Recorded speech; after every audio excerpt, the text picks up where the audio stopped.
Okay. So All right, we are live, Jenna. perfect. So do you want to go over our different examples first? Well, I guess that's what it. So That's what?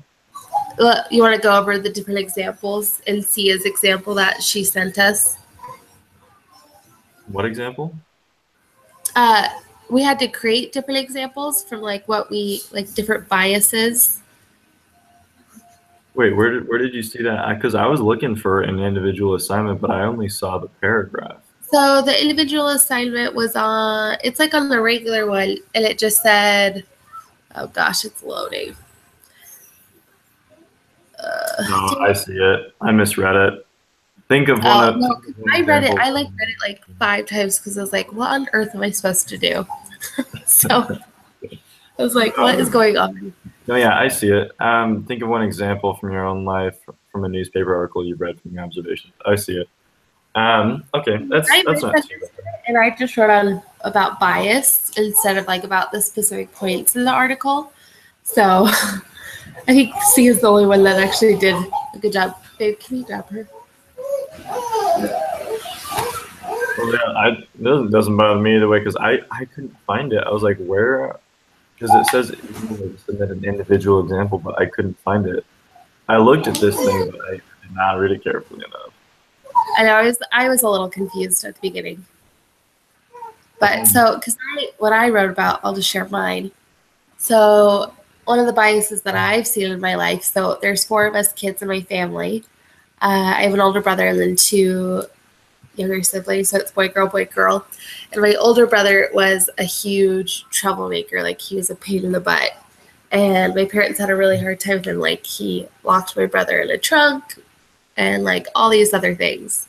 So it's interesting because my parents developed a bias towards him that anytime anything like any trouble went around, they automatically blamed him. uh-huh. And they never blamed any of us kids, even if it was one of us that did it. So that's what I wrote about. Is that something that I saw? I Poor didn't Matt. know that. Poor guy. Oh my I gosh. don't think it was his fault though. Well, awesome. It sounds like bias to me. What about Oh, Sia? go ahead. Sia wrote. She said she frequently. This is what she said. I frequently hear from other parents that their child is the best at this or the best at that. They truly believe that their child is going to excel past their peers at whatever the endeavor is because they have this personal relationship with their child. Their own interests are tied to their child's success, and they want so badly for their biases to be true. Boom. I think that scared her. I like it. Both are great. So, yeah. Well, we don't have to write about that. I guess we're supposed to write about the different questions that we're supposed to go over, like the discussions, and choose some of the following questions. I know Sia chose the question. The title of this unit is Ethics, but according to the article you just read, at least in the case of auditors, teaching auditors about ethics will not have an impact on bias.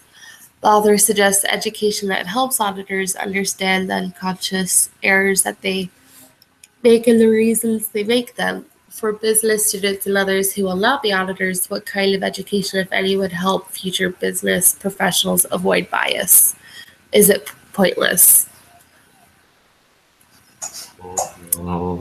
I think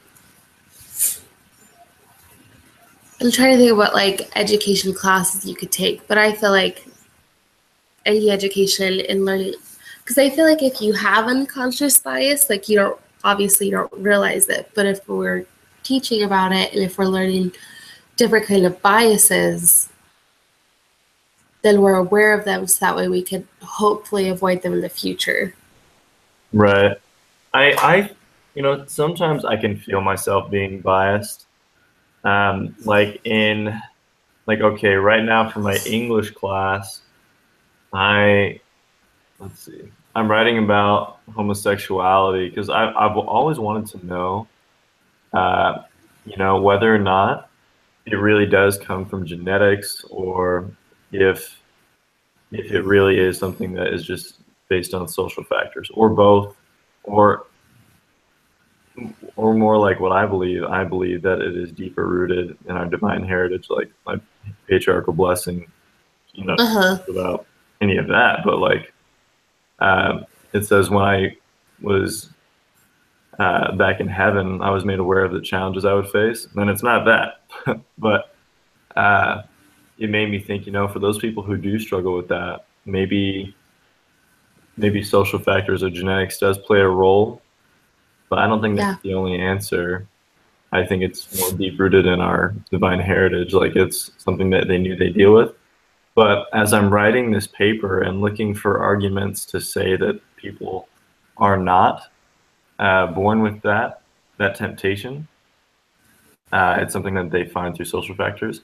I find myself almost automatically disagreeing with any sort of argument I find that says these people are born with it and there's statistics to go along with it. I find myself more quickly rejecting that argument, and then Just because you have the bias of your own beliefs. exactly, like, Huh. and even though some of that information, actually makes pretty good sense based on, you know uh, I mean, there's, okay, I won't get into it, but some of the things that I look for and agree with are more closely rooted to what I already believe in and will give me the most Yeah. benefit, like talked about in that article we read. Um, so yeah, I totally agree. So what I mean, like Sia wrote, I think that it would be helpful to reach future business professionals, or I think she meant to teach, to Yeah. teach future business professionals the importance of being able to look at a problem or issue from both sides. Just because you think your position is correct doesn't mean that the opposing position is completely wrong. There's actually the possibility that both sides have elements of correctness in them. I believe that biases come from a lack of knowledge, but with additional insight, biases can be brought to light and avoided. See, and I keep trying to think of like what classes there what classes could be created to help with this. And so my first semester, I wasn't a business major at all. I was in psychology, and so I took a social, what was it? It was like a social, I think it was called social problems. It was a social problems class. And it went over like all the different, like it took both sides. So it went over like issues of like rape and homosexuality, and it went over like incarceration, like issues that like homelessness and all these different things. And it like went over both sides. So I feel like even that Hmm. to a like point, obviously more so for like business, it would be like over audits and like over, I don't know, like I can't even think, but over different like financial statistics or things like that to say, because there's sometimes where I'm like I have to do a report on Amazon right now, and Amazon continually they take all of their revenue and they keep investing it into other things.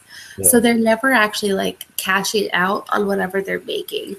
And so there's part of me that's like I have a bias against it because it's like, well, you could just cash out in it and you would like be super, super wealthy because Amazon runs great, but instead they keep investing. And so part of me has this bias of saying, well, that's stupid. Why don't you just cash out? But then another part says, wow, that's actually a great idea. You're still Yeah. growing, you know.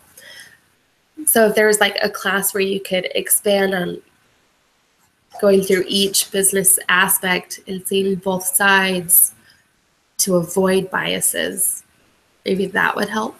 I definitely don't think it would be pointless to create an education class to help business professionals avoid biases, though. That's for sure. Well, yeah, obviously there's no harm in doing that at all. And like you said um, with Amazon, what it was Amazon, right? Yeah.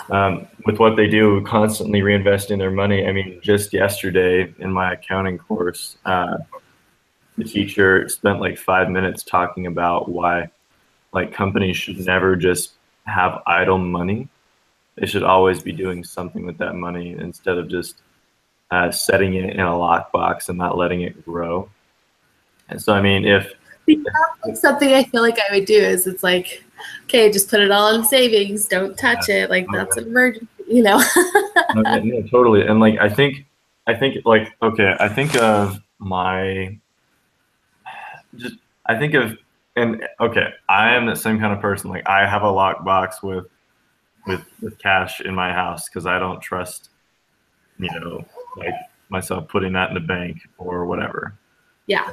But I know a lot of people back home where I'm from who believe that if they put money into a bank, the bank is going to either steal it or we're going to have Oh, another, 2008 collapse or another Great Depression, and then they're going to try to pull out their money and they're not going to get anything. yeah. There's that cultural bias of, I mean, it's like the Dave Ramsey thing of don't ever use debit cards, don't even do this, just have like only use cash sort of thing. oh, he says that? I mean, yeah, I mean, he basically says never to use a debit card. Well, unless you're taking cash out. He doesn't suggest that you shouldn't use a bank, but he does suggest that you should never. You're supposed to buy stuff like online and Well, I don't know. It's Dave Ramsey. He's like intense where he doesn't believe in credit. He doesn't believe in any of that. And so I do hate that's, credit. I hate credit. I really, really do. So I I kind of think that we all have to have some sort of credit though no, in order to buy absolutely. anything. Absolutely. That's the thing. We have to have some sort of credit. I mean, my brother-in-law and his wife, um, like he bought a motorcycle just so that they could start building credit. I mean, his family is like insanely wealthy, and like they built them a house, and they have two brand new cars. But so we asked the question like, why do you need to buy a motorcycle? And they're doing it so they can build credit, and he's going to make payments on it every month, so that eventually they can buy their own house. Well, like another house in the future. Yeah. Yeah. And Yeah. so, and then I personally, I like the plastic. I like the debit card. I'm shying away from cash like all the time now. Like, anyways, I could get into that like all day. Anyways, but as far as what you're talking about, having a class that teaches about rooting out bias in not only just in certain businesses and like even like hospitals, there's bias everywhere. There's a bias in school. There are biases in the textbooks and then the way people teach. um, I I think something that would really help with bias is helping people to understand morality better. But even then, like Good uh, point. I feel like the church, it has very awesome morals, but there's a lot of bias in the teaching. I've found, unfortunately, and so even with high morals, there may come uh, more bias. So it really is an interesting question of how to figure that out. I feel like maybe looking at it from an educational, I remember I had to take, this was like in high school, there was a government class, and we had to take opposite sides of a government issue. So it was like one was the death penalty, and the other side had to go for no death penalty. And we all had to go on the opposite sides of what we truly believed. And so we were able to see either side, which definitely made me less, it made me less biased because I was able to see both sides to be like, okay, this is what I believe because of my morals, but I also understand this side because of this point and this point. So maybe if there was kind of not necessarily a debate class in an education, but kind of a class where you would have to take a different stance on what you believed or what, things like that. Yeah.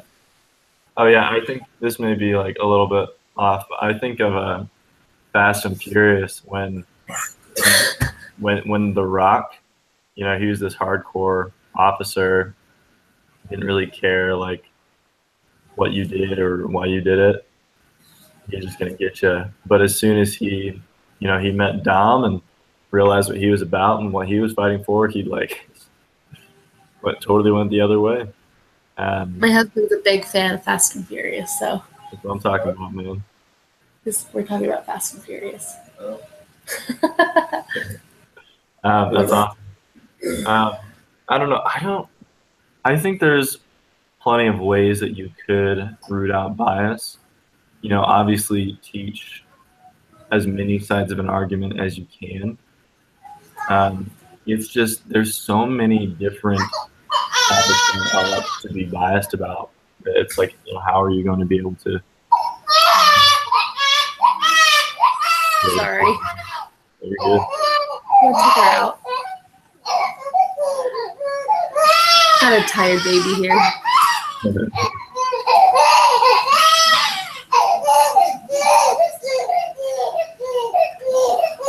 Hold on 1 second.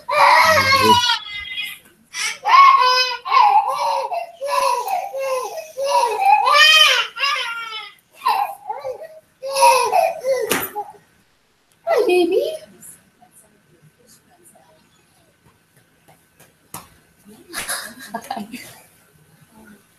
Sorry, I have to feed her. Can you hear me? Yeah, I can hear you. Okay. I put it on mute for a second, so I was like, oh crap. But no, you're good.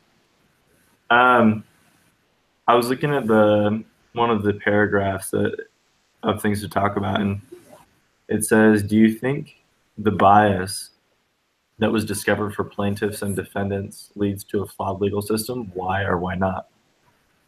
I totally think so.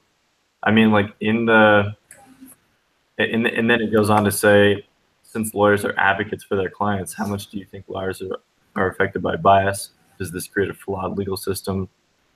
What are the advantages and disadvantages of a system where a lawyer is hired to advocate on behalf of her client?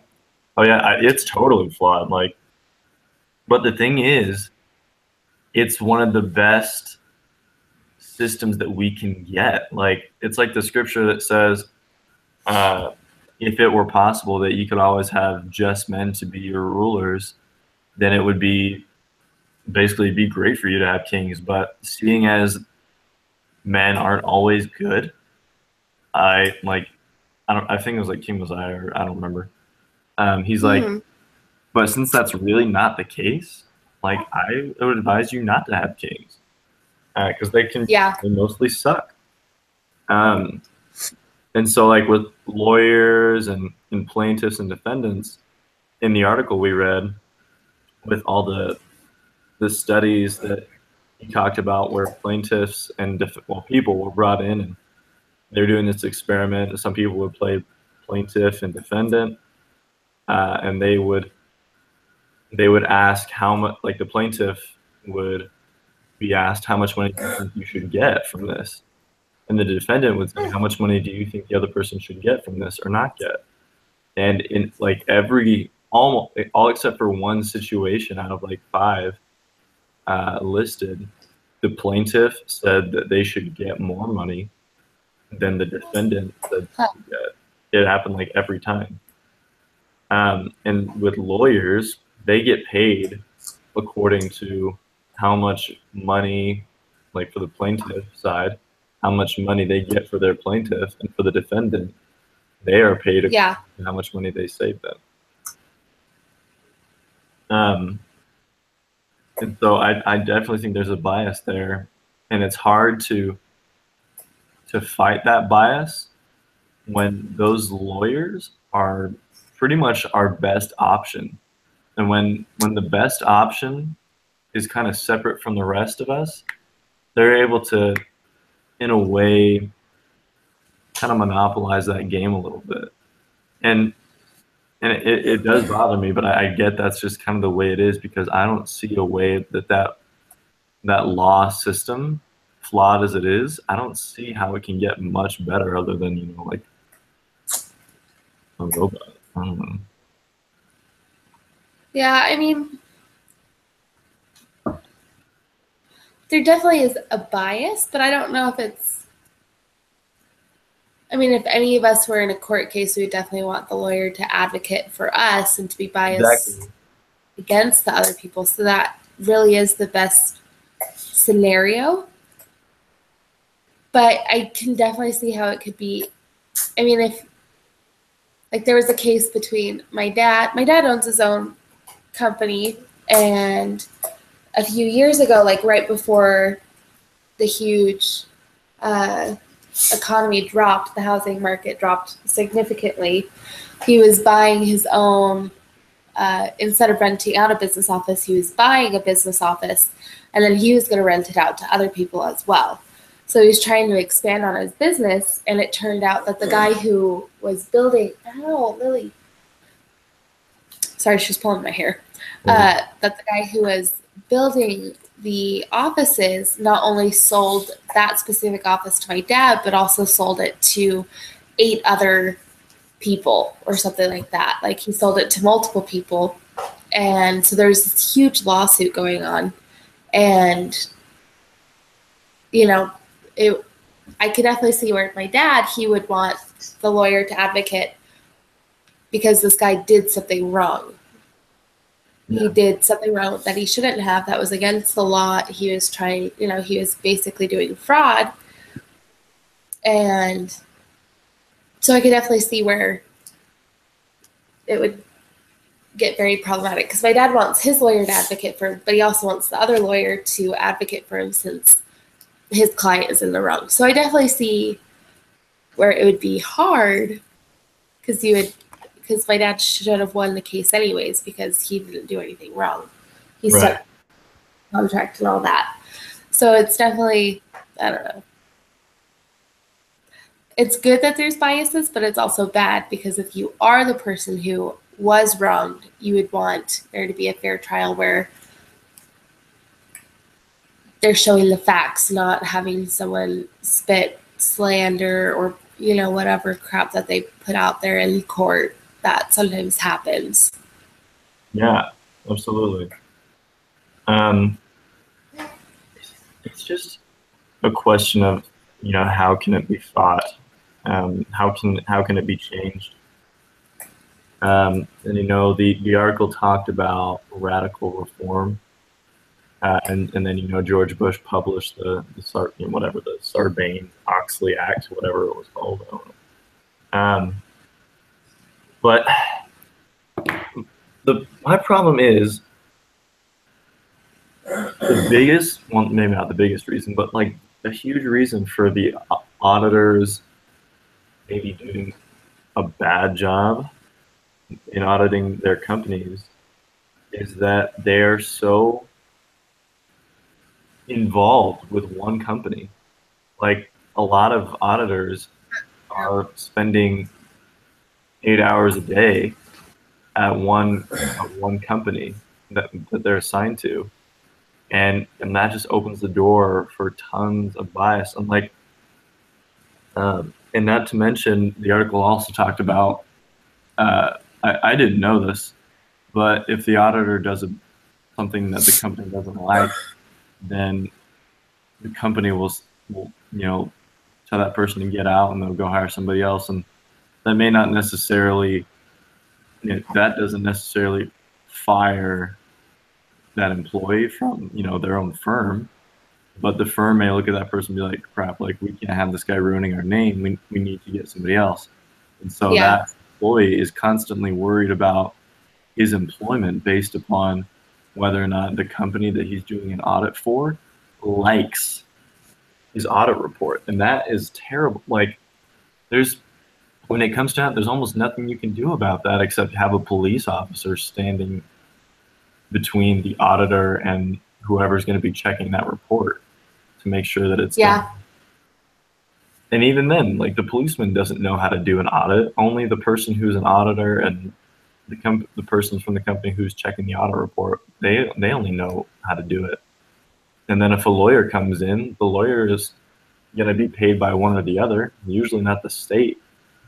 But you can't put a lawyer in every one of those situations. So to root out that bias, that is tough. I mean, the only situation or the only solution I could find is that if the government, I mean, I don't know how it's run. Obviously, well, I'm definitely not ever going to be an auditor because that sounds like the worst job in the entire world. But like what I would think is that instead of auditors working closely with specific businesses, if there was a rotation where, even where they had to, it wasn't like the same one over and over again. So they had to audit different places. That way there was never this building bias where they got close to these people or they got close to this company and the professionals there. But that would be the only situation where I feel like you could kind of lessen it a bit. But there still may even be a bias there because even after one audit, I mean, my owns his own business and my mother-in-law does all of the accounting for his business, and they've been audited a few times. And I know that she's had to talk to these people over and over and over again. And so, because it could be quite a long process. And so you can get close to them. And my mother-in-law is super personable, so anybody that wouldn't like her would be crazy, Yeah.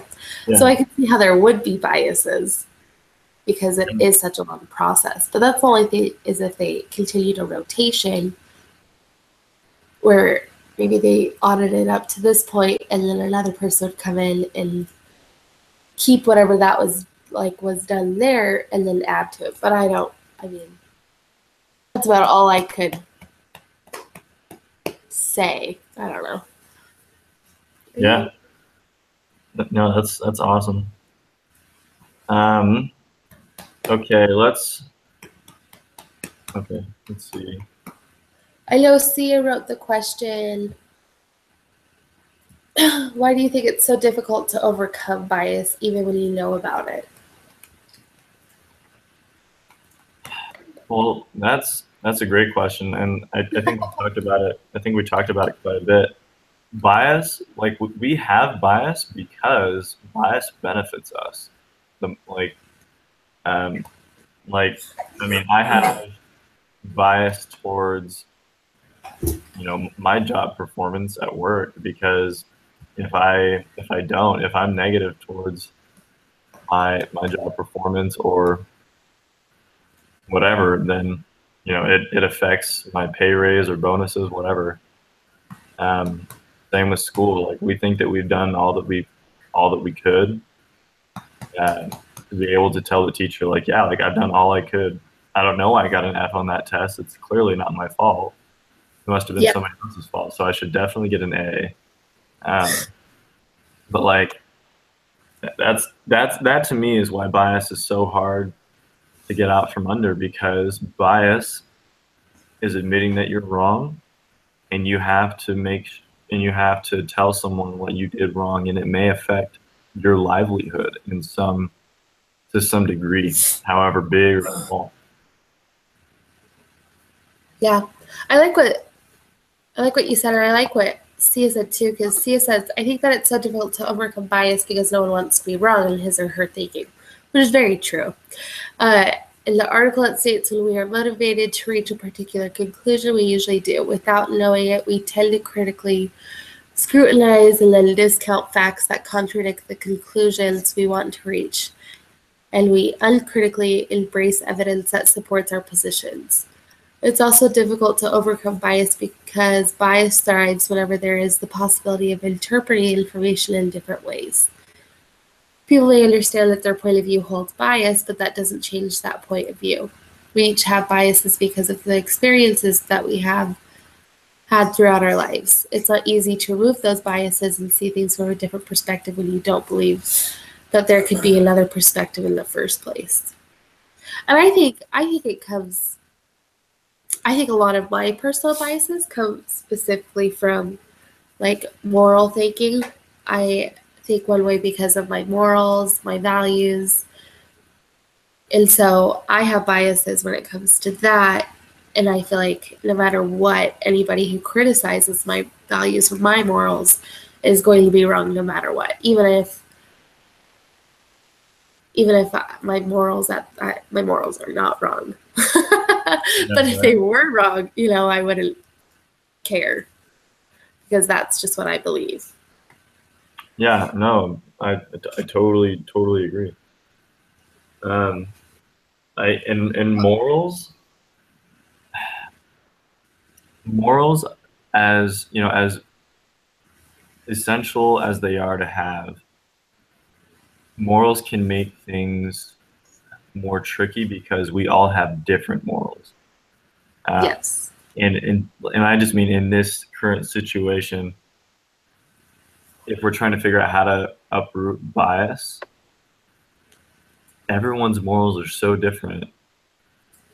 Um, that it's like, how do you educate each person about where you come from and why you feel this way? Because usually, or well, a lot of the time, when we learn about somebody else's background and why they feel a certain way, or vice versa, you know, usually people are much more open to make a compromise or stop doing what they're doing and realize that somebody else is right. But Yeah. but we don't talk about those differences enough, and those backgrounds enough. And in a situation like this, with the legal side and the legal world, and then performing an audit, that's where bias comes from, is an auditor getting to know a client. And it's really interesting how that works. But the bias is formed here because of those relationships. I think the only way, well, one of the only ways to better perform an audit, or to have less bias in general in business, is to,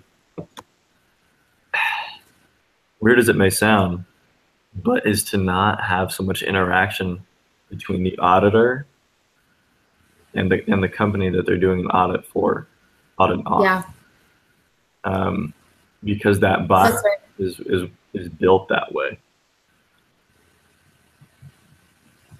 Well, and I even think, if you look at a lawyer, they always have their paralegals. The paralegals do all, and I think this is the way that they do it for a reason, is that the paralegals basically do all the research for the lawyers. They have no interaction except for their clients, but any other research, any other whatever, like if they're researching, if their client is suing a company, they don't contact the company. Usually it's the paralegal that contacts the company, finds out all the information. That way there isn't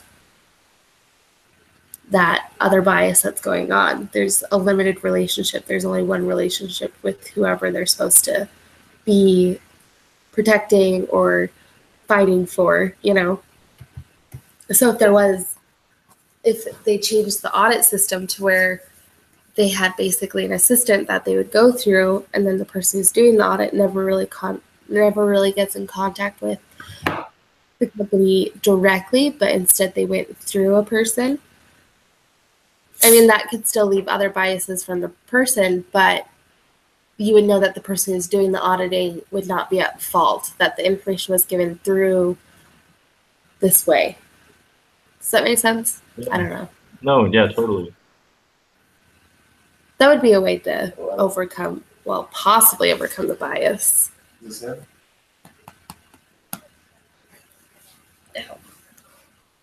I'm trying to think. I also think when it comes to why it's so difficult to overcome biases, because it is like the values and the morals. Yes. Like I was gonna say that even in the church, because I was raised in Las Vegas, and with both, I have very, very faithful parents. Yes.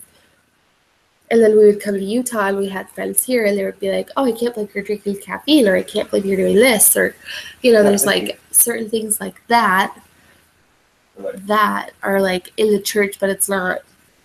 It's nothing against Word of Wisdom. It's just however you were raised, and I feel like that could be a problem as well in continuing with biases. Like for me, I have a huge bias for modesty. It really bugs me when there are faithful women wearing bikinis, but that's just the way I was raised from my parents. There's just that thing. Like, not that it matters. Does it matter of your eternal salvation if you wear a bikini? Absolutely not.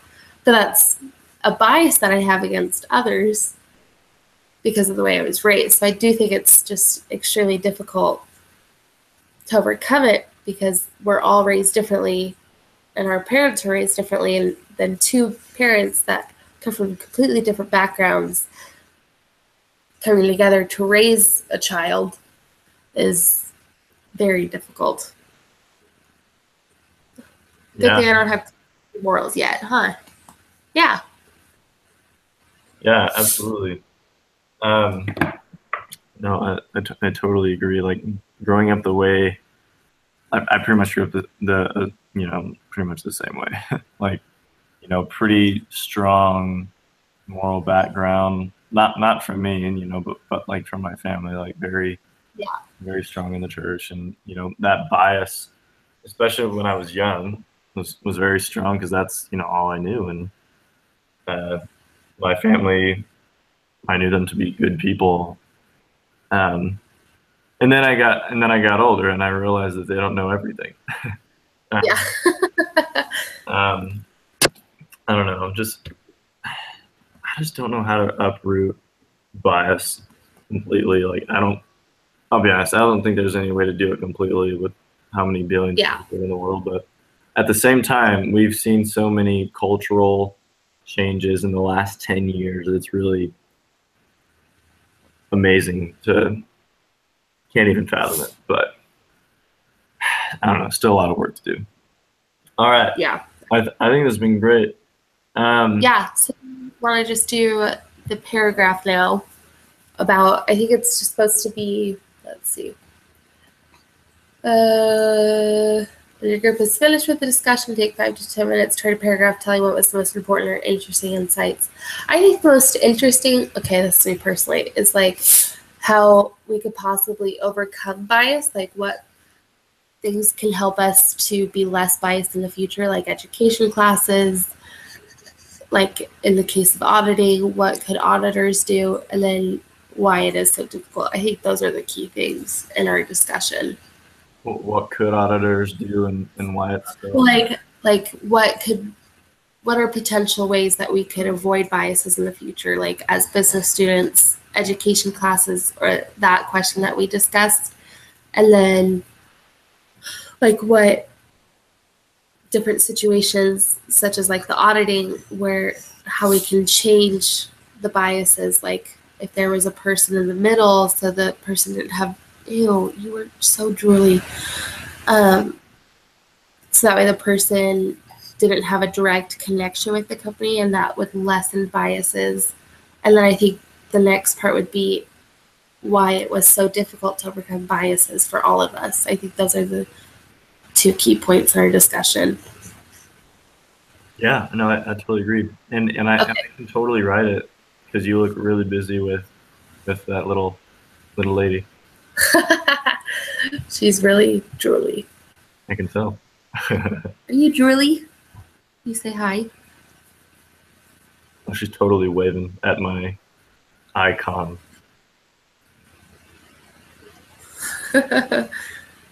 She's in this stage of putting every hand, like her hands in her mouth all the time. Oh, don't worry, I do the same thing still. I never got out of that phase. Just put your whole fist in your mouth all the time. Exactly. Huh. You just put your fist in your mouth all the time. Yeah. You are so much slobber everywhere. My wife's nephew, his name is Levi, and he's like maybe one now, maybe like 1.5. Anyways, like he's a big boy. He's a big boy, but like the craziest part about him is he has this massive mouth, and so we'll all be at dinner and we'll just see him, take his hand, grab a handful of food, and then he doesn't push it into his mouth with his hand. He puts his fist in his mouth and he releases the food in there while his fist is in his mouth. His mouth is that big. It's Oh, that is funny. oh, it's hilarious. Well, she's not at that point yet, but it'll be happening. Don't worry, she'll get there. Oh, you just like sucking in your hands? All right. I think it's been great. I can write that paragraph. So Or did you want me to write it, or I don't care. do you want I'm me? not Do you gonna want me to stop write? if you want to. Wait, what? So I don't mind it. I'm not gonna stop you if you want to write it. Because I mean, I can. I don't care. Whatever works best. No, yeah. Like if you want to, that's great. But if not, like I don't mind at all. Because since you have a baby. Are you gonna be a pill?